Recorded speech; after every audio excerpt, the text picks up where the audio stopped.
Shalom de Yoshua. Certa feita, o sábio Salomão perguntou em Provérbios capítulo 30, verso 4: qual é o seu nome? Qual é o nome de seu filho, se é que sabes? E você, caro telespectador, sabes o nome da salvação? Queremos agora adentrarmos nesse DVD estudo e revelar para você a verdade que liberta.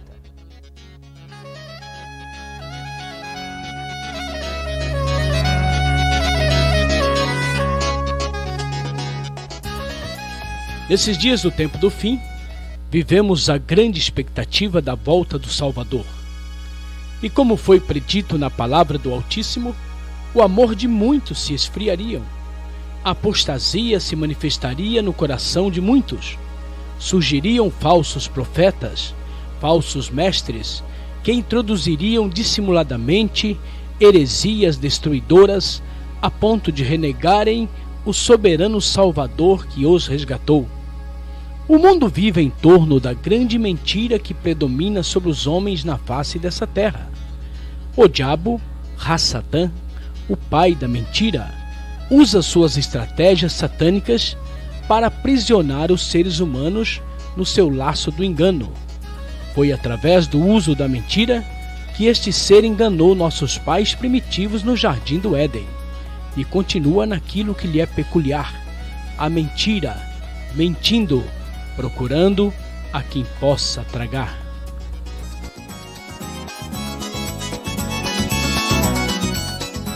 As escrituras usadas em nosso país são traduções das versões gregas e latinas, as chamadas Septuaginta e Vulgata, a última chamada versão vulgar. A chamada tradução Vulgata, feita no final do quarto século de nossa era por Jerônimo, é uma revisão dos manuscritos gregos mais antigos. Tornou-se texto oficial latino do Novo Testamento a partir do Concílio de Trento, em 1546. A Vulgata é considerada a tradução oficial da Igreja Católica Romana. Infelizmente, nesta tradução, há acréscimos e retirada de palavras, textos e orações completas por parte dos tradutores. As Bíblias usadas em nosso país procedem dessa tradução católica, efetuada pelo ex-padre João Ferreira de Almeida. No mesmo ano em que ocorreu o concílio, o Papa Paulo III ordenou que fosse incluído na tradução outros 7 livros apócrifos. São eles: Livro de Tobias, Judite, Sabedorias, 1º Macabeus, 2º Macabeus, Eclesiástico, Baruque. Apócrifos quer dizer não inspirados. O mundo está contaminado pelo poder da mentira que reina sobre a vida do homem na face desta terra. Qual foi a origem desta grande apostasia? O apóstolo Saulo, em seus dias, já declarou: já o mistério da injustiça opera. Em um sistema político-religioso, mistificado de aparentes verdades, mas repletos de mentiras, Satã tem operado 24 horas por dia para manter o homem em sua ignorância, mantendo-o no cativeiro do engano. A grande batalha deste ser, no entanto, foi para que a grande verdade do plano divino da salvação do Altíssimo não fosse conhecido e manifesto. Enquanto as profecias eram dadas pelo Eterno a respeito de seu Filho Salvador, o diabo usava suas estratégias satânicas para que seu nome fosse profanado, como vemos no livro de Ezequiel, capítulo 36, verso 20, parte A. Enchegando as nações, para onde foram, profanaram o meu santo nome. Mas qual era o nome que o povo Yaudim havia profanado? Durante todo o tempo da história da humanidade, o homem procurou interpretar o tetagrama sagrado, constituído das 4 consoantes hebraicas Iod, E, Vav e E. Na tradução do Velho Testamento, feita por aproximadamente 70 Yaudins, chamada Septuaginta, muitos nomes foram apresentados como sendo a transliteração do tetragrama. Nomes como Jeová, Iavé, Javé, Jeová e muitos outros foram apresentados como sendo o nome sagrado do Altíssimo.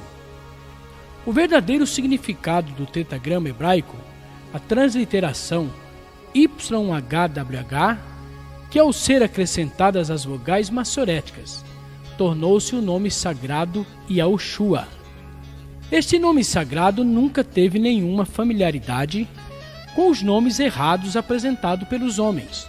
Por exemplo, o Filho do Eterno em Yaunã, capítulo 17, versículo 11 e 12 diz: Já não estou no mundo, mas eles continuam no mundo, ao passo que eu vou para junto de ti. Pai Santo, guarda-os no teu nome que me deste. No versículo 12, parte A, lemos: Quando eu estava com eles, guardavas-o no teu nome que me deste. O Salvador, nesse texto, nos revela que ele tem em seu nome o mesmo nome de seu Pai, ou seja, o nome do Criador, o nome Yahu. O nome do Altíssimo Yahu está no nome do Filho, e o do Filho está contido no nome de seu Pai. Diante desses fatos tão esclarecedores, é que o sábio Salomão, maravilhado em sua sabedoria e compreendendo tão grande mistério, faz a seguinte pergunta em Provérbios capítulo 30, verso 4. Qual é o seu nome? E qual é o nome de seu filho, se é que sabes? O filho e o pai têm o mesmo nome. O nome do Filho Salvador é um nome composto do nome do pai Yahu, mas a palavra Shua, pois a palavra Shua é a palavra qualificativa para a missão que ele veio cumprir, revelado pelo anjo a Míriam em Matatiahu, capítulo 1, verso 25. E darás luz um filho, e chamarás o seu nome Yahushua, porque ele salvará o seu povo de seus pecados. Na verdade, o Filho do Altíssimo herdou todas as coisas de seu Pai, inclusive seu nome sagrado e eterno. Iremos agora penetrar no âmago deste mistério maravilhoso, o mistério de seu nome sagrado, vocalizado pelos anjos em seu nascimento, e que por obra do maligno, os homens o rejeitaram.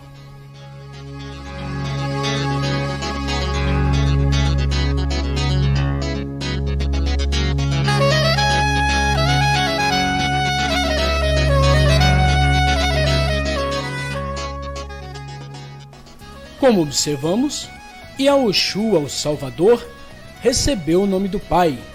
No entanto, um trama diabólico estava se formando para fazer com que esta verdade não fosse conhecida. O Altíssimo, em sua onisciência, sabia que a antiga serpente, o diabo, estava a lutar para que seu nome sagrado não fosse conhecido. Sabedor disto, o Eterno anunciou a seus profetas, durante todo o tempo, as profecias concernentes a esta ação maligna. Hassatã levantaria pessoas para sua obra, a obra de ocultar dos homens na terra o poder que há no nome sagrado original de seu filho, o nome Yahushua HaMashiach. Em Yirmiyahu, capítulo 23, verso 27, encontramos indícios desta ação perniciosa, os quais cuidam que farão que o meu povo se esqueça do meu nome, pelos sonhos que cada um conta ao seu companheiro, assim como seus pais esqueceram do meu nome por causa de Baal. O inimigo é perito em mistificar a mentira em verdade e a verdade em mentira. Pessoas inescrupulosas, usadas pelo poder do mal, cuidariam em fazer com que o povo esquecesse o nome sagrado do Salvador. Porém, as coisas não ficariam apenas em esquecer o nome sagrado. Audaciosamente, o inimigo agiu, fazendo com que o nome sagrado fosse mudado. É o que vamos ver a seguir.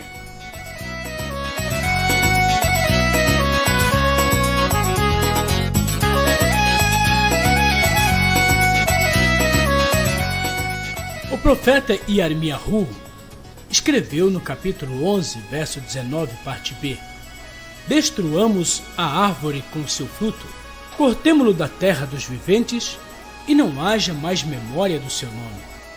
Nesta profecia de duplo sentido, prevendo que o Salvador, o Cordeiro do Altíssimo, seria cortado da terra dos viventes, porque ele é a videira verdadeira, e seu fruto a salvação de nossas vidas, ele deveria ser retirado. E era da vontade de muitos que o nome que tem poder para salvar caísse no esquecimento. Contemplamos aqui, nesta profecia do profeta Irmiyahu, exatamente o que aconteceu há quase 2000 anos atrás. Mataram o Mashiach, ungido, o Messias do Altíssimo. Também profetizou o profeta Daniel no capítulo 9, verso 26. Será morto o Mashiach, e sobre as asas da abominação virá o assolador. Já observamos anteriormente que o filho tem o mesmo nome que o pai. Vamos analisar o texto da aparição do anjo a Yosef, chamado em muitas Bíblias de José. Vamos analisar o capítulo 1, versículo 21 do livro de Matatiá. Ela dará luz a um filho e lhe porás o nome Jesus, porque ele salvará o seu povo de seus pecados. Segundo as Bíblias de traduções duvidosas, como a Septuaginta e a Vulgata Romana, o nome que o anjo falou foi o nome Jesus. Mas se ativarmos nosso raciocínio para alguns detalhes desse texto, veremos que o anjo não poderia ter dito que o Salvador se chamaria Jesus. Por quê? Porque Yosef era Yahudim, da linhagem de Davi. Sua língua original era o hebraico, como era também o de sua esposa Miriam, Maria, que também era judia. Quando o anjo vocalizou o nome do Salvador a Yosef, o disse na língua que Yosef entendia que era o hebraico, e não em uma língua portuguesa que nem existia na época deste acontecimento. Lembremos que esta passagem escriturística foi escrita no livro de Matatiá, um dos livros todo escrito originalmente na língua hebraica, e não poderia, na linguagem original, ter um nome greco-romano-português para o Salvador, que é Yahudim, como as Bíblias adulteradas de nossos dias querem mostrar. O nome vocalizado a Miriam e Yosef foi o único nome que o Salvador tem, que é o nome hebraico Yahushua HaMashiach, o nome que está nos originais, como é o texto citado de Matatiá, que se encontra na biblioteca de Cesareia. O anjo jamais poderia ter proferido esse nome grego, latim, português, Jesus Cristo, a Yosef, porque Yosef era um Yahudim, e até que se prove o contrário, só falava e conhecia a língua hebraica. O nome verdadeiro Yahushua é confirmado no rodapé da Bíblia Vida Nova, traduzida pelo padre João Ferreira de Almeida, editora SR, Edições Vida Nova. No Atlas Enciclopédico Internacional, página 69, também encontramos o nome sagrado. Na Bíblia de tradução do padre Antônio Pereira de Figueiredo, página 1061, a respeito do texto em pauta, encontramos ali o nome sagrado Yahushua. A seguir, nome próprio pode ser traduzido?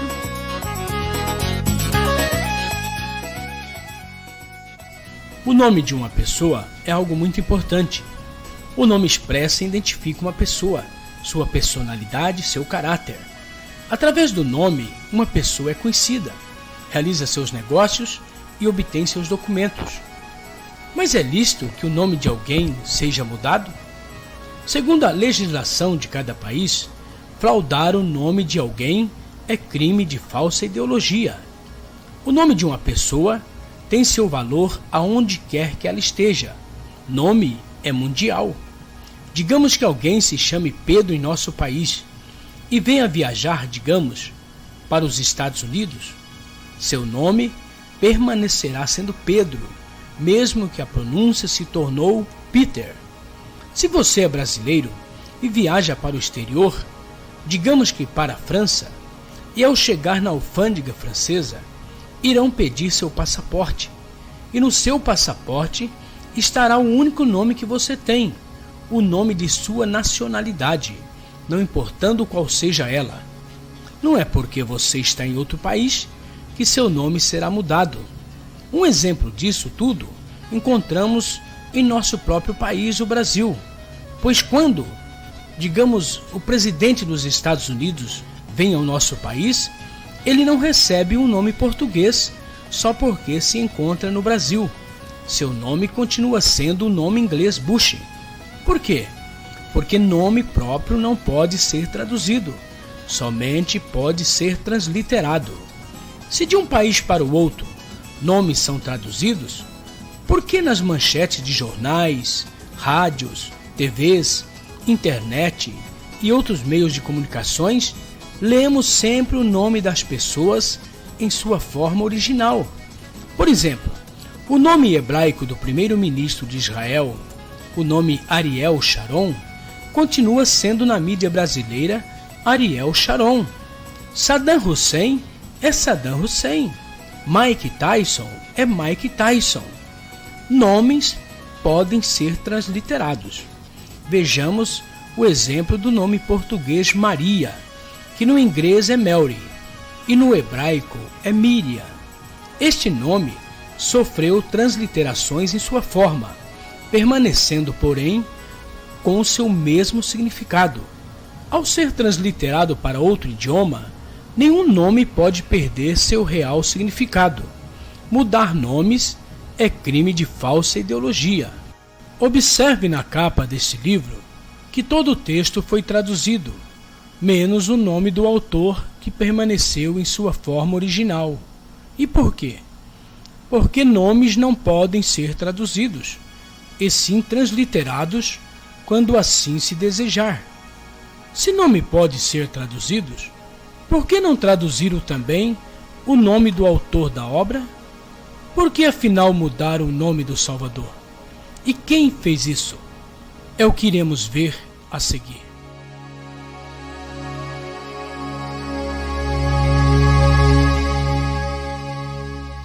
A Grécia é um país situado no sudeste da Europa, citada nas escrituras como Javan e Quintim. Em Zacariaú, capítulo 9, verso 13, se anuncia que os Eldins fariam oposição aos gregos. Porque para mim, curvei e audá como um arco, e o enchi de Efraim. Suscitarei a teus filhos, ó Sião, contra os teus filhos, ó Grécia. Os gregos eram um povo politeísta, adoradores de muitos deuses, em torno de 30 mil aproximadamente. Tinha como seu deus maior Zeus, deus mitológico do Monte Olímpio, monte, segundo os gregos, sagrado. A Grécia é também citada nas profecias contidas no livro de Daniel, capítulo 8, verso 5.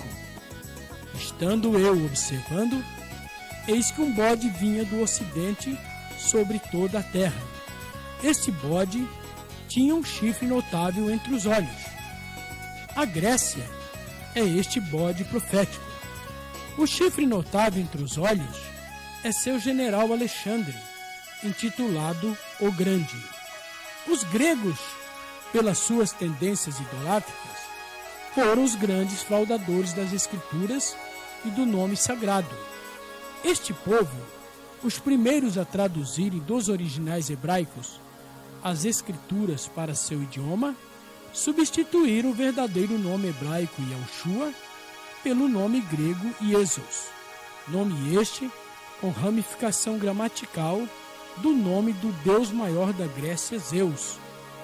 Clemente, Atanásio e Orígenes foram os copistas que, por ordem do general Alexandre, substituíram o nome sagrado hebraico, o tetagrama sagrado Iod-E-Vav-E, pelo nome grego Iesos, da primeira cópia para uma segunda cópia. Em Atos capítulo 17, verso 16, o apóstolo Saulo, ao chegar a Atenas, capital grega, se deparou ali com uma idolatria terrível. Veja o texto. Enquanto Saulo os esperava em Atenas, seu espírito se comovia em si mesmo, vendo a cidade entregue à idolatria. Infelizmente, os copistas gregos não foram fidedignos nessa tradução e vilipendiaram o nome sagrado do Salvador. Onde encontramos nas traduções atuais de nossos dias o nome grego-romano Jesus Cristo, deveria estar o nome verdadeiro e original hebraico, Yahushua HaMashiach. O nome grego Jesus foi formado das letras do alfabeto grego.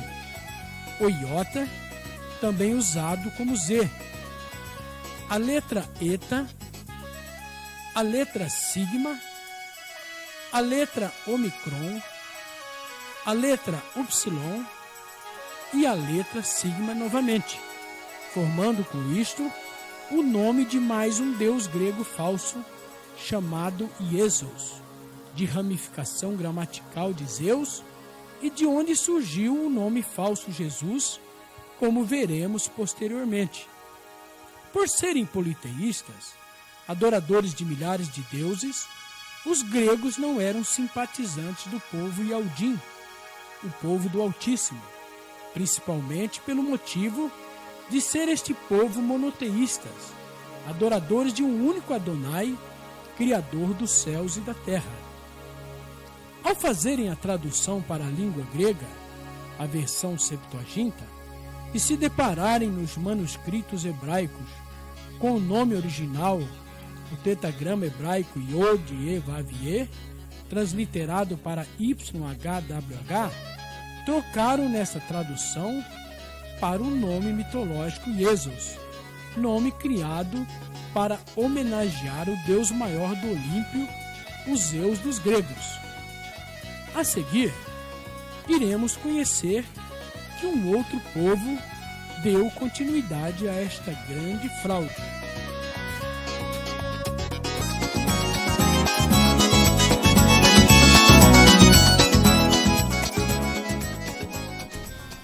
Os romanos herdaram quase todas as coisas da cultura e costume dos gregos. Por serem também um povo extremamente idólatra, observamos o relacionamento existente entre os romanos e gregos e a grande afinidade entre seus deuses. Zeus, o deus maior da Grécia, é adorado pelos romanos como Júpiter. A deusa grega Hera é adorada como Juno. Ares, o deus grego da guerra, adorado pelos romanos como deus Marte. A deusa grega Ártemis é a Diana dos romanos, citadas em muitas passagens das Escrituras. Os deuses dos gregos e romanos estavam por toda parte, nos céus, na terra, no mar e nas profundezas da terra. Nos primeiros 400 anos da era atual, conforme observamos na matéria da revista Super Interessante, de abril de 1996, intitulada Como Proteger o Mito da Verdade, os católicos romanos rezavam suas missas na língua grega até o IV século, usando a tradução grega Septuaginta com o nome adulterado Iesos. Isso explica por que nos primeiros 400 anos a influência dos deuses gregos foram tão constantes nas missas católicas. Durante a vida dos apóstolos, a igreja permaneceu relativamente pura. Porém, pelo fim do segundo século, a igreja começou a tomar nova forma. Ao desaparecer a primitiva simplicidade, os primeiros discípulos baixaram ao túmulo. Seus descendentes, junto com os novos adeptos, puseram-se à frente da causa e a remodularam. Para se ter um número de conversos razoáveis, abriram as portas largas do favoritismo espiritual e, como resultado, uma inundação pagã invadiu a igreja, trazendo seus costumes, práticas e ídolos. Não precisamos forçar a memória para observarmos a performance do resultado catastrófico que tudo isto causou. O Brasil é um exemplo disto. Mais da metade das cidades brasileiras estão consagradas aos ídolos adorados e venerados pelo catolicismo romano. Quando a cidade não é batizada pelo nome dos ídolos, colocam-na debaixo de padroeiros. O nosso país, por exemplo, está debaixo da maldição de um ídolo. O Brasil não tem Senhor. O Brasil não tem Adonai. Tem Senhora. A Bíblia diz: bem-aventurada a nação cujo Adonai é o Eterno. O sistema da mentira colocou o nosso país debaixo da maldição da idolatria, debaixo do ídolo de Aparecida do Norte, que boa parte dos brasileiros a tem como sua padroeira. O Brasil é o único país que tem 365 dias para 365 ídolos. Em uma de nossas cidades principais, o Rio de Janeiro, temos como cartão de visitas um enorme ídolo chamado Cristo Redentor, que não fala e não anda, que não ouve, e se pudesse falar, estaria a dizer: bem-vindo ao país da idolatria. O apóstolo Saulo alerta para esse perigo espiritual, a idolatria, e dá um conselho para aqueles que vivem iludidos dentro desta prática. Portanto, meus amados, fugi da idolatria. 1 Coríntios, capítulo 10, verso 14. No Salmo 115, verso 4, a palavra nos diz que seus ídolos são somente obras de suas mãos. Nada podem fazer por ninguém. São feitos de matérias inertes, sem vida, sem conhecimento, sem alma e espírito. E aqueles que o fazem e o adoram tornam-se semelhantes a eles.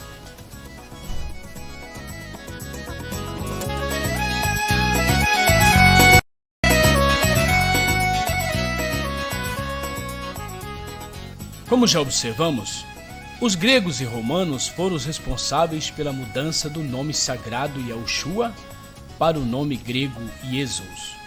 Cumpriu-se, portanto, algumas profecias que o nome do Filho do Eterno, o nome Yahushua, seria esquecido, como por exemplo, no livro de Irmiaú, capítulo 11, verso 19, parte B: destruamos a árvore com seu fruto, a ele cortemo-lo da terra dos viventes, e não haja mais memória do seu nome. O salmista Davi escreveu no Salmo 74, verso 10: até quando, ó Senhor, continuará a vituperar o adversário? Acaso o inimigo continuará para sempre a tratar teu nome com desrespeito? O Altíssimo, em Irmiaú, capítulo 34, verso 16, parte A, diz: mudaste, porém, e profanaste o meu nome. Não estariam enquadrados neste versículo aqueles que teimam em afirmar por uma fé cega e louca que o nome do Salvador é o nome falso greco-romano Jesus Cristo? Não são estes os profanadores do nome santo dos tempos atuais? Vamos ver no livro do profeta Ezequiel, capítulo 43, verso 8, parte B: contaminaram o meu santo nome com as abominações que faziam. Por esse motivo, foram consumidos pela ira do Altíssimo. O povo latino-romano, o império considerado por muitos na época como sendo o império mais poderoso da terra, denominado como Roma, exerceu e abusou de todo o seu poder para destruir a igreja primitiva. Diante das impostações terríveis deste clero, a igreja primitiva durou até o ano 313 de nossa era. Através deste povo foi que Yahushua foi tirado na terra dos viventes.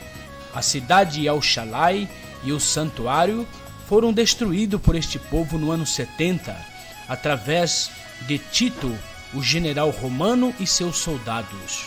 Grandes perseguições sofreu a igreja de Yahushua nesses primeiros 4 séculos da história.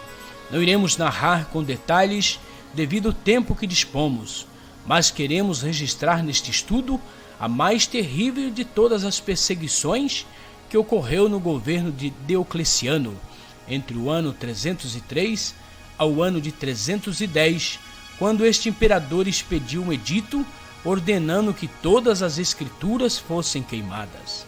Com isto, a Igreja sofreu a influências de tradições duvidosas, de conversões duvidosas, como foi a de Constantino, filho de Diocleciano.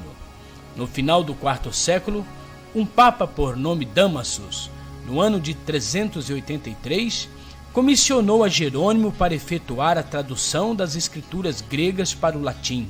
Os romanos já usavam a tradução grega com o nome adulterado Iesos por aproximadamente 380 anos. Ao traduzir a chamada Vulgata Romana, Jerônimo mudou o nome grego Iesos para a forma romana Jesus. Observe que a consoante J entrou na Vulgata Romana no lugar do iota grego. Lembre-se que nem no alfabeto grego, nem no hebraico, não existe a consoante J. Como já vimos em nosso país, as Bíblias aqui usadas têm procedências na tradução Vulgata Latina. Como surgiu o nome Jesus? Qual a origem deste nome? Jerônimo, em sua tradução romana, efetuou uma remodelagem gramatical, servindo dos cânones gregos, onde o nome já estava adulterado.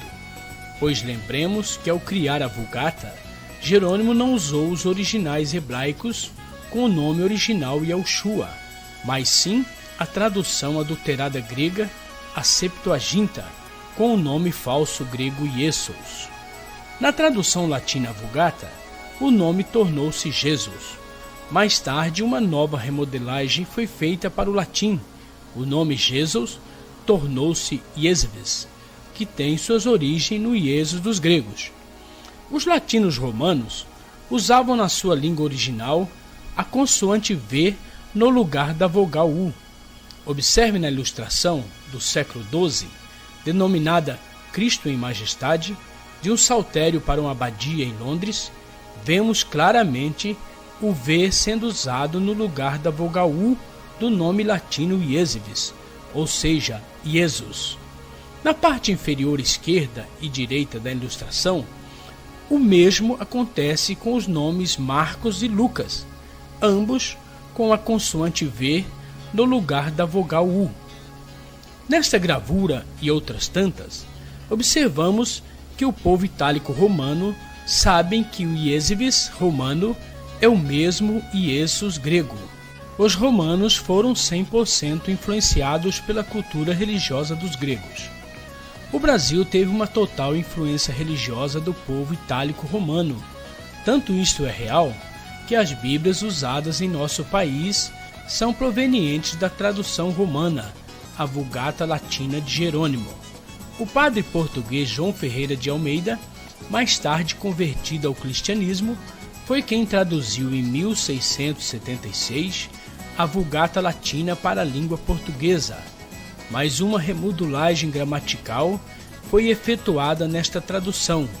Do Jesus romano da Vulgata Latina foi extraído a vogal O, tornando-se na tradução portuguesa de João Ferreira de Almeida o nome greco-romano-português Jesus, nome este adorado por quase todos os brasileiros e parte do planeta. A maior blasfêmia do homem contra Yah foi justamente o negar seu nome santo e adorar um nome idólatra e sem poder para salvar os homens de seus pecados. Veja a profecia de Apocalipse, capítulo 13, verso 6. E abriu sua boca em blasfêmias contra Yah, para blasfemar do seu nome e do seu tabernáculo e dos que habitam no céu. Vejamos ainda no capítulo 13, verso 8. E adorá-la-ão todos os que habitam na terra, aqueles cujos nomes não foram escritos no livro do Cordeiro. O nome Jesus foi traduzido para o Brasil pelo catolicismo romano, através dos jesuítas, membros da Companhia de Iesu ou Companhia de Jesus, conforme você observa nesta matéria do livro História das Grandes Literaturas.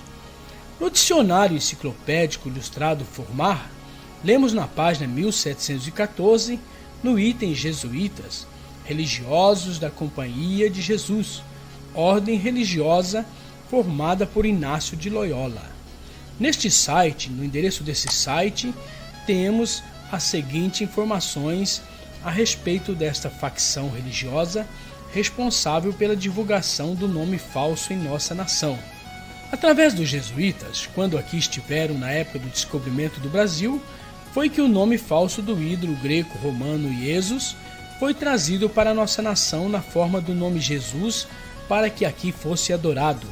Observe a cronologia das mudanças que ocorreu desde o primórdio de nossa era. Yaoshua, o nome original verdadeiro, vocalizado pelo anjo Yosef e Miriam, também vocalizado pelo próprio Filho do Eterno Achaulo, ver Atos 26:14. Iesos e Iesus, nome grego colocado no lugar do nome sagrado na tradução grega Septuaginta. Jesus ou Iesves, forma romana do nome grego Jesus ou Iesus, colocado por Jerônimo a mando do Papa Damaso em sua tradução Vulgata Romana. Jesus, forma portuguesa do nome grego Iesos ou Iesus, colocado pelo padre português João Ferreira de Almeida em sua tradução para a língua portuguesa e trazido pelos portugueses para nosso país pelos já comentados jesuítas. Como se pode observar, o nome português Jesus é forma gramatical dos nomes romanos Jesus e Iesves, como é também dos nomes gregos Iesos e Iesus. Mas todas essas formas de nomes teriam origem no nome hebraico Yaoshua? É o que veremos a seguir. Nesta parte desse estudo, iremos ver através de alguns fatos comprobatórios por que o nome do Salvador nunca poderia ter sido Jesus Cristo. Começaremos em dar uma rápida olhada no alfabeto hebraico. Observe a forma em vermelho original e veja sua transliteração logo abaixo na cor preta. Veja as consoantes de nosso alfabeto que equivalem na transliteração às consoantes hebraicas. Veja o A, veja o B, veja o G, veja o D, veja o H, veja o V, veja o Z, veja o CH, veja o T, veja o I, veja o K, veja o L, veja o M, veja o N, veja o S, veja o O, veja o P, veja o TZ, veja o Q, veja o R, veja o CH e veja o TH. Você deve ter observado que nas consoantes do alfabeto hebraico, quando transliterado para o português, não existe a consoante J, porque no alfabeto hebraico não existe a consoante J.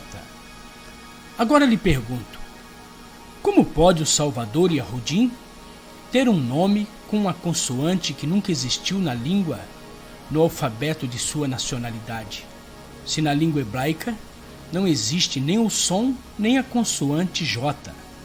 Para reavivarmos nossa memória, em uma das matérias anteriores, vimos que foi o povo romano-latino quem introduziu na tradução Vulgata Latina a consoante J no nome grego Iesos. Veja algumas verdades aterradoras a respeito do nome Jesus. O nome Jesus é uma unificação do nome romano Júpiter com o deus grego Esos. Assustadora é a matemática que relaciona o nome Jesus Cristo com o famigerado número 666. Veja as somas e suas equivalências numéricas, que resulta em um valor realmente assustador. O Eterno, em Revelação 13:18, nos diz que, se usarmos de sabedoria, poderemos identificar quem é o homem do engano, calculando o número que o identifica quando expomos o nome Jesus. Aqui a sabedoria. Aquele que tem entendimento, calcule o número da besta, porque é o número de um homem, e o seu número é 666. Apocalipse, capítulo 13, verso 18. Os estudiosos, em geral, entendem que Yahonan estava usando a gematria, um sistema criptográfico que consiste em atribuir valores numéricos às letras. É sabido que o latim, o grego e o hebraico usavam letras em lugar de algarismo. Assim, as letras funcionavam como números. Troca-se as letras pelos números e consegue-se chegar ao famigerado 666. Se aplicarmos a fórmula da gematria nas consoantes hebraicas do nome Jesus, teremos um surpreendente resultado. O J não tem valor numérico nem existe no hebraico.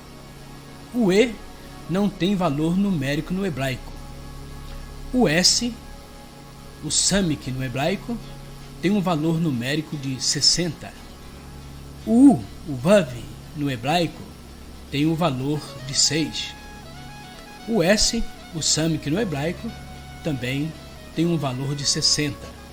Sus do nome Jesus, no hebraico Samik, Vav, Samik, eliminando o numeral 0, que não tem valor numérico na Cabala, resta-nos o fatídico número 666 de Revelação, capítulo 13, verso 18. Veja a tabela do alfabeto hebraico e seus respectivos valores numéricos. Encontramos ainda no Dicionário Internacional de Teologia do Antigo Testamento, página 1033, item 1477, o significado das consoantes hebraicas que significam o sus do nome Jesus. As consoantes Samik, Vav, Samik. Veja o que o escritor Paulo Mendes, em seu livro Noções do Hebraico Bíblico, página 20, ensina. Ao citar o texto de 1 Reis, capítulo 10, verso 28, ele nos afirma que a palavra sus, em hebraico Samik, Vav, Samik, contida neste texto, significa cavalo. Esta palavra sus é parte do nome Jesus, ou seja, o nome da besta de Apocalipse, o Deus cavalo. Veja, amado telespectador, o que diz Apocalipse capítulo 13, verso 15. E foi-lhe concedido que desse espírito à imagem da besta, para que também a imagem da besta falasse, e fizesse que fossem mortos todos os que não adorassem a imagem da besta. Veja ainda o verso 16 e 17. E faz que a todos, pequenos e grandes, ricos e pobres, livres e servos, lhe seja posto um sinal na sua mão direita, ou nas suas testas, para que ninguém possa comprar ou vender, senão aquele que tiver o sinal, ou o nome da besta, ou o número de seu nome. Qual é este sinal? Senão a indução da mentira sobre as mentes das pessoas, fazendo-as aceitar uma mentira como verdade, obrigando-as a levantar sua mão direita como aceitação de uma terrível mentira, um nome falso, de um Deus falso, obrigando-os pela mentira a invocar um nome que tem o número da perdição, um Deus mitológico greco-romano, cujo número é 666, a besta apocalíptica, como acabamos de comprovar através de tantas provas.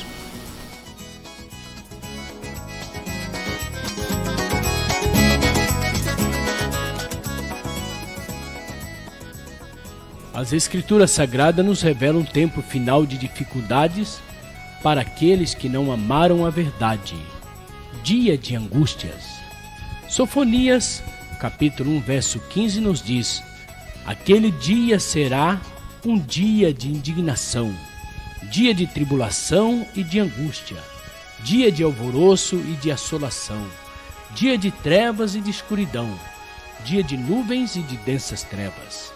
A besta, o homem do pecado, o anti-Messias, faz que a todos pequenos e grandes, ricos e pobres, livres e servos, lhe seja posto um sinal na sua mão direita ou nas suas testas, para que ninguém possa comprar ou vender, senão aquele que tiver o sinal, ou o nome da besta, ou o número do seu nome. A humanidade está caminhando para este momento final.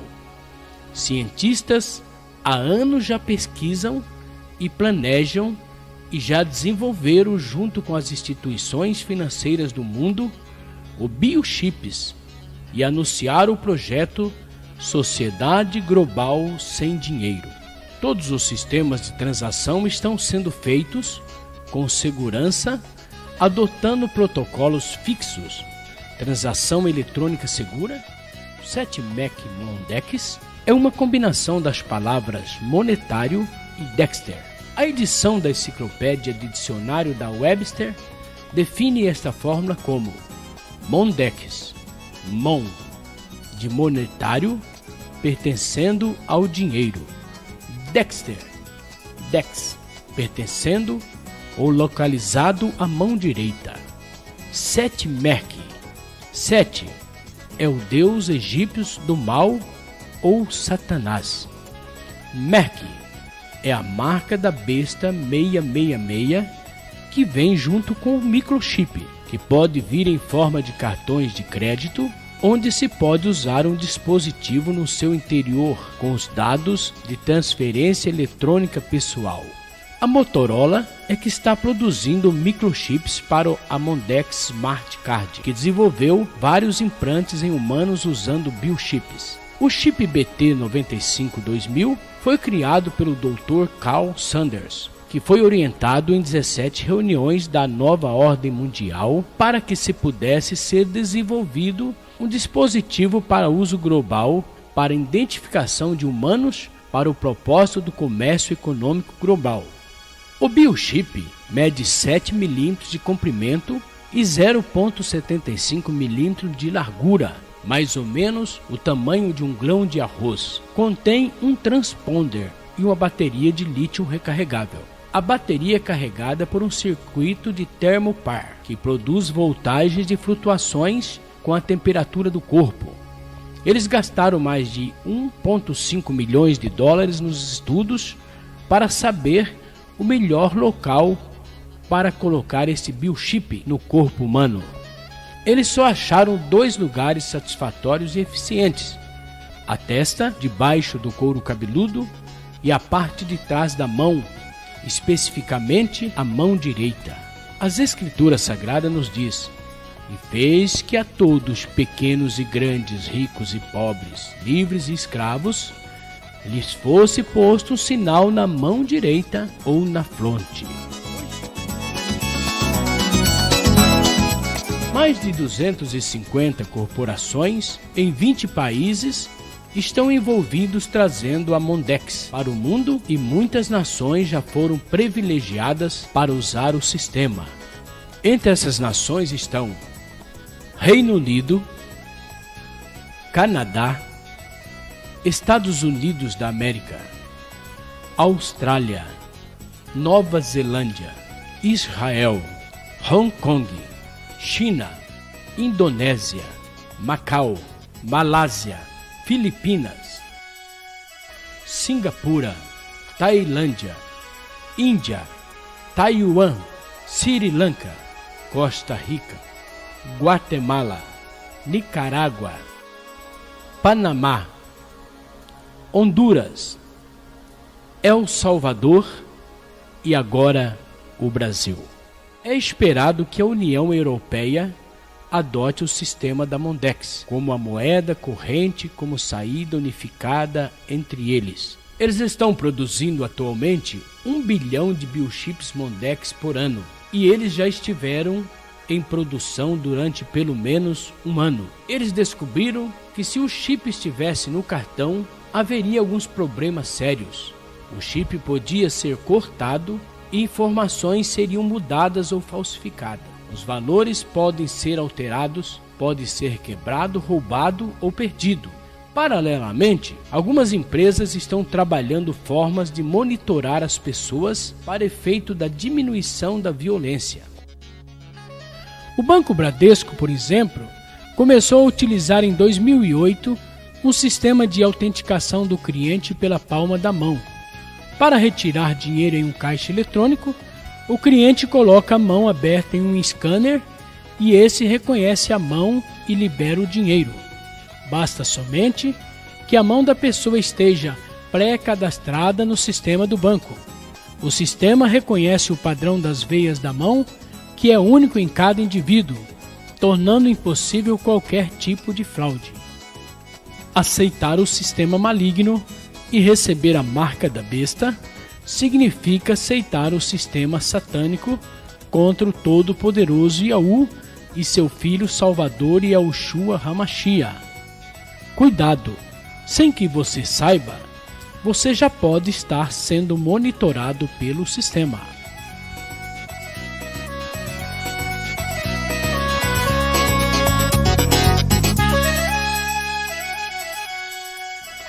Uma das grandes provas das fraudes efetuadas é o nome da cidade de Jerusalém, a Cidade Santa, que na realidade nunca deveria ser escrito com a consoante J, pois seu verdadeiro nome é Yahushalai, com certeza sem o J romano. Por que o Yahushalai e não Jerusalém? O profeta Daniel, capítulo 9, verso 18, parte A, escreveu: Inclina, ó Adonai meu, abre os teus ouvidos e ouve, abre os teus olhos e olha para a cidade que é chamada pelo teu nome. Veja o verso 19, parte B. Ó Yahmeu, porque a tua cidade e o teu povo são chamados pelo teu nome. Veja o que é dito em 2 Reis, capítulo 21, verso 4, parte B. Em Yahushalai porei o meu nome. Mas qual é o seu nome, se é que sabes? Assim perguntou Salmão em Provérbios, capítulo 30, verso 4. Iá é o seu nome. Veja seu nome no nome da cidade santa Yahushalai. Este nome, além de estar na Cidade Santa, se encontra nos nomes de seu povo, como por exemplo nos profetas, patriarcas e apóstolos. Observe o que diz a palavra em 2 Crônicas, capítulo 7, verso 14, parte A. Se o meu povo que se chama pelo meu nome. Apresentaremos alguns nomes hebraicos para que o telespectador possa assimilar melhor esta grande verdade.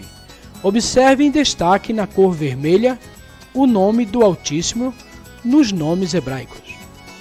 Se fôssemos ficar enumerando nomes onde se encontra o nome do Eterno, gastaríamos o tempo deste estudo somente neste tema.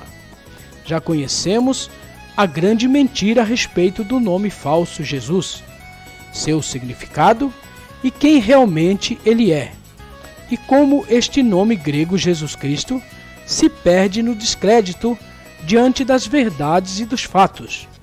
Deixemos a mentira de lado e vamos agora conhecer a origem do nome divino Yahushua HaMashiach, a grande verdade de Yah, revelada para aqueles que realmente amam a sua verdade.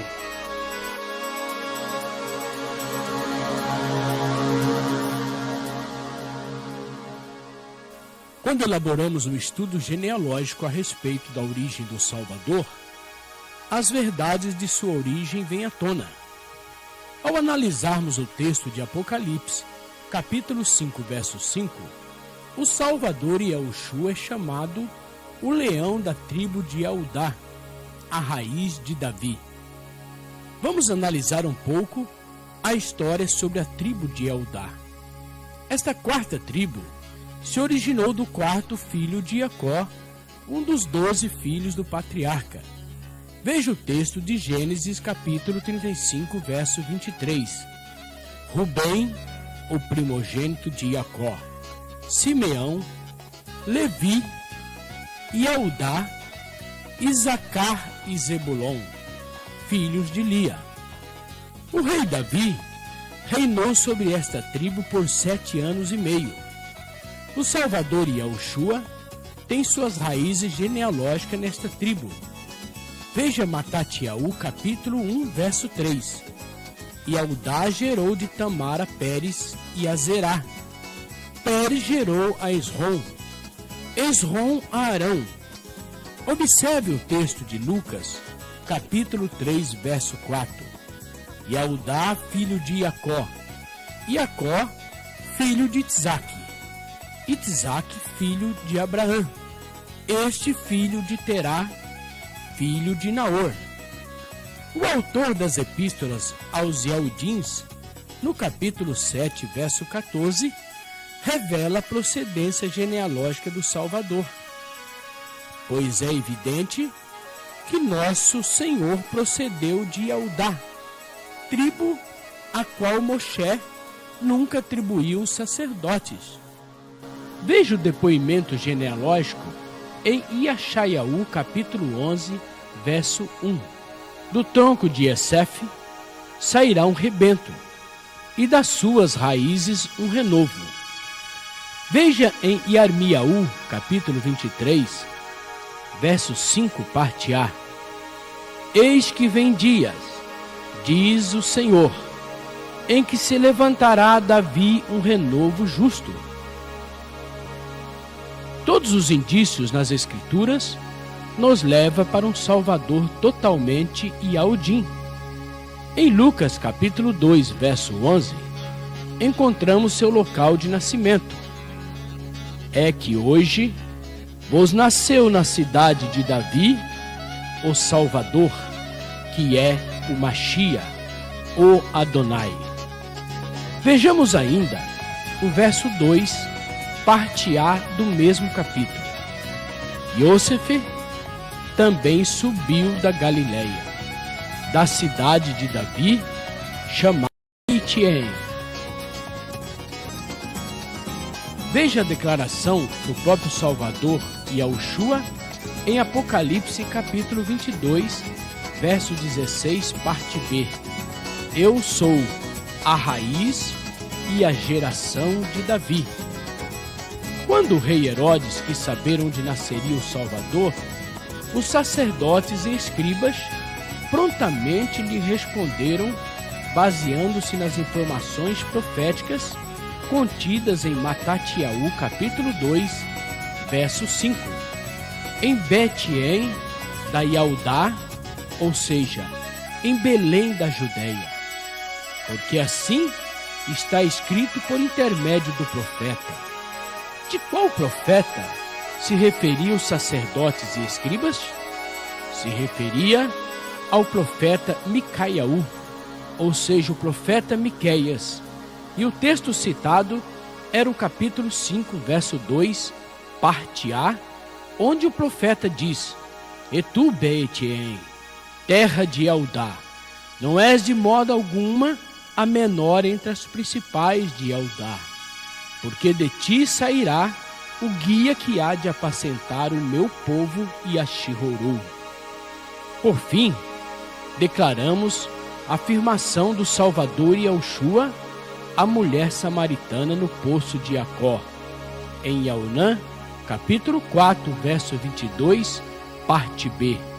Vós adorais o que não conheceis, nós adoramos o que conhecemos, porque a salvação vem dos Eudins. Diante desses muitos fatos e argumentos históricos e também escriturísticos, afirmamos que o Salvador é Yahudim, da tribo de Eudá, da raiz de Davi, da linhagem de Davi. Nasceu em Betiem e não tem nenhuma raiz genealógica com deuses e ídolos gregos romanos.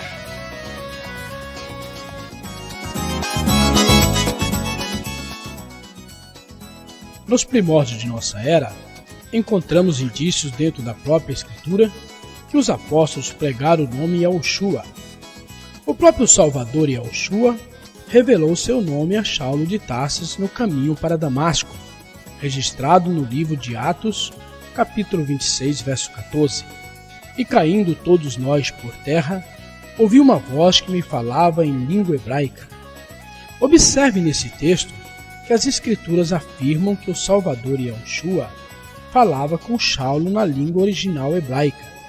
Ele, como Yahudim, jamais teria dito se chamar por outro nome, como pessoas inescrupulosas querem que seja. Depois do encontro com Yahushua, Saulo foi comissionado pelo Mestre para levar seu nome diante dos gentios, dos reis e dos filhos de Israel. Este é para mim um vaso escolhido para levar o meu nome diante dos gentios, dos reis e dos filhos de Yashihoru. Qual foi o nome que Saulo pregou em sua missão missionária? Em sua segunda viagem missionária a Atenas, capital da Grécia, Saulo se depara ali com um povo adoradores de muitos deuses e de imediato teve problemas ao anunciar àquele povo a verdade Yahushua, nome que os gregos não conheciam. Por ignorar o nome hebraico que Saulo pregava, os gregos acharam por bem levar Saulo para o Areópago. O Areópago constituía-se de um conselho de membros da aristocracia ateniense, cujas atribuições, enquanto instância dos diferentes tipos de governo pelos quais Atenas passou, sofreram alterações ao longo do tempo. No período democrático, o Areópago cumpria a função de um tribunal constituído por arcontes, que era responsável pelo julgamento dos crimes de homicídio premeditado, assuntos religiosos, entre outras causas. Ao anunciar o nome hebraico Yahushua para os gregos, nome até então desconhecido, Saulo ouviu dos pseudo-sábios componentes daquele corpo de jurados expressões tais como: que quer dizer este tagarela? Parece pregador de estranhos deuses? Poderemos nós saber que nova doutrina é essa que nos fala? Pois coisas estranhas nos trazes aos ouvidos, querendo, pois, saber o que vem a ser isto. É muito lógico, portanto, que se os gregos se comportaram dessa maneira diante da pregação de Saulo, é porque Saulo pregava um nome que era novidade para eles. Os gregos não conheciam o nome Yahushua. A prova está na própria afirmação de Saulo em Atos capítulo 17, versículo 23, parte B. Esse, pois, que adorais sem conhecer, é precisamente aquele que eu vos anuncio. Se Saulo tivesse pregado o nome grego Jesus ou Jesus Cristo, os gregos não teriam tido o comportamento que tiveram, pois este nome Jesus os gregos conheciam muito bem, por ser o nome do deus maior da Grécia, o Zeus mitológico. Além disso, muitos gregos tinham eles próprios o nome Jesus. Em Atos capítulo 13, verso 8, encontramos um grego apelidado de Elimas, o mágico. Seu nome original era Bar Jesus. A Sociedade Bíblica do Brasil, em um de seus livros intitulado Natureza e Propósito da Bíblia na Linguagem de Hoje, página 9, faz um esclarecedor comentário a respeito do nome do latrocida Barrabás. Essa instituição afirma que, na verdade, o primeiro nome de Barrabás era Jesus. Orígenes, especialista bíblico do IV século, disse que em várias cópias do Evangelho de Matatiá se encontrava o nome Jesus como sendo o primeiro nome de Barrabás. Diante desse fato, qual teria sido realmente a pergunta de Pilatos à multidão? A quem quereis que eu vos solte? A Jesus, chamado Barrabás, ou a Jesus, chamado Cristo? Não teria sido a pergunta de Pilato à multidão da seguinte forma: a quem quereis que eu vos solte? A Jesus chamado Barrabás ou Yahushua chamado o Machia? Ao ser consultado por um irmão da cidade de Franca, São Paulo, a Sociedade Bíblica do Brasil confirma a autenticidade do texto de Atos 26:14. Veja a carta e observe o comentário em destaque. Finalmente, visto que a voz falou em hebraico, usou o nome hebraico Yahushua.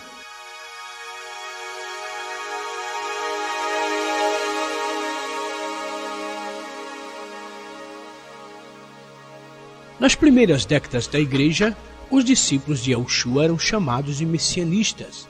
Somente em Antioquia, os gregos os apelidaram de cristãos.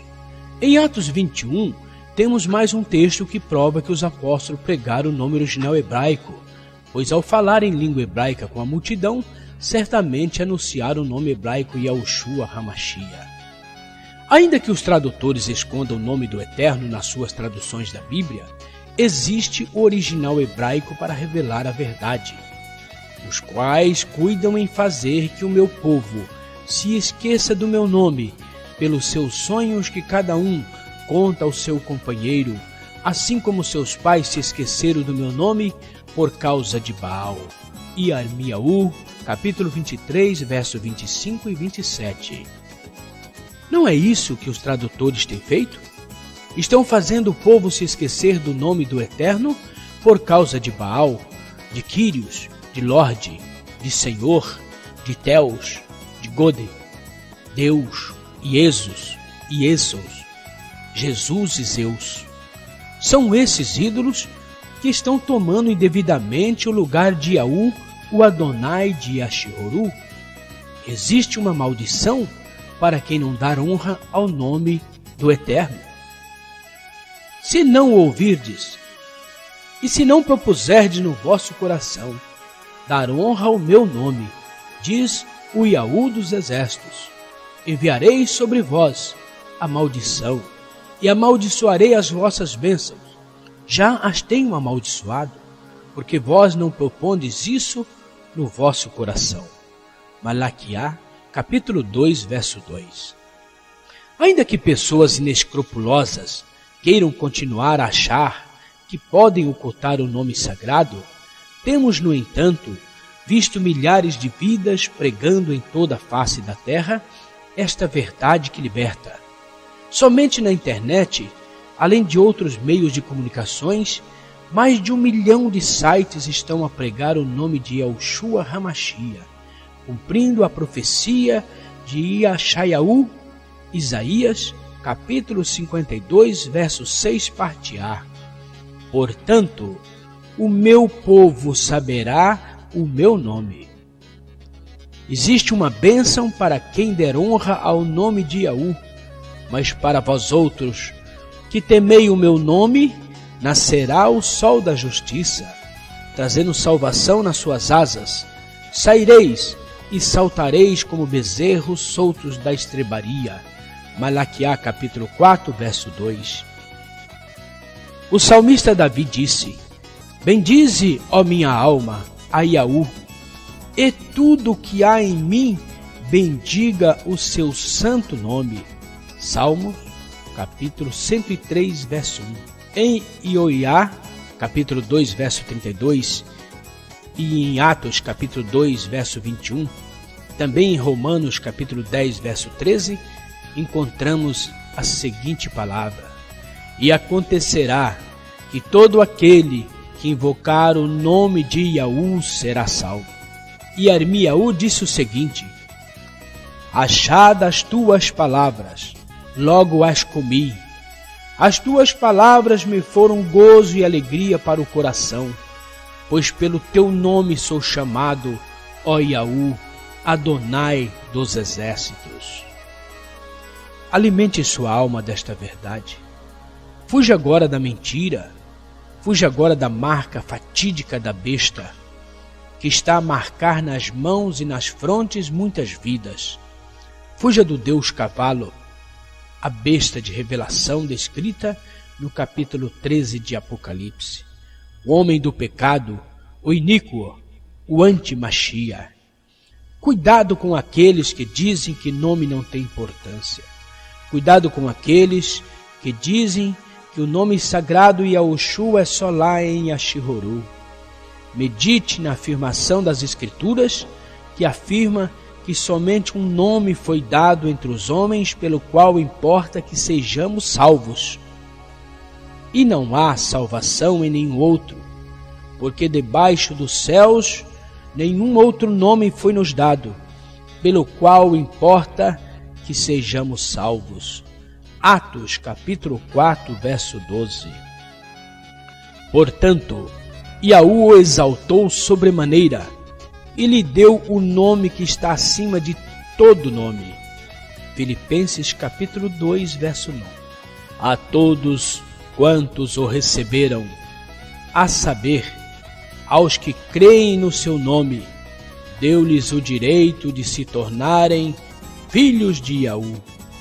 Yaonã, capítulo 1, verso 12. Receba agora em sua vida o único nome que salva. A decisão é sua.